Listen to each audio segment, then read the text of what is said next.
tan ahaa ee ay Shiinuhu Khamiistii hore hawada sare u direen ayaa la xaqiijiyay inuu faraha ka baxay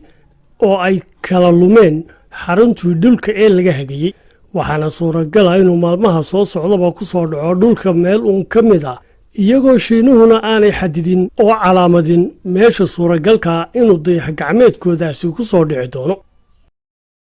waxaa isa soo tarayaa warwarka laga qabo inay qaybo ka mid a dayax-gacmeedku ku soo dhacaan magaalooyinka la degan yahay, taasoo dhalin karta masiibo ballaaran maadaama miisaan culus oo dayax-gacmeedka ka mida oo xawaare aad u dheereeya ku soo dhacaa uu waxyeelayn karo masaafo ballaaran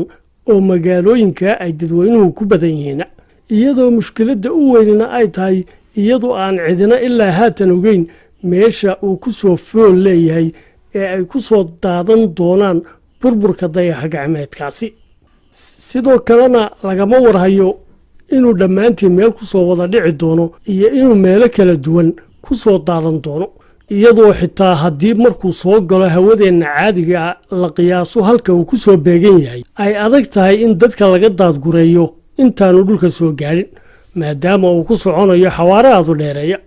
duqayn dhanka militariga oo dayax-gacmeedka lagu burburiyo marka uu hawada hoose soo galo ayaa loo arkaa xalka keliya ee hoos u dhigi kara khatarta ka iman karta soo dhicitaankiisa. Shiinaha ayaa hore hawada sare uga yegleelay xarun barnaamijkooda hawada sare qaabilsan, taasoo ay dayax-gacmeedadeeda dambana u dirto guulo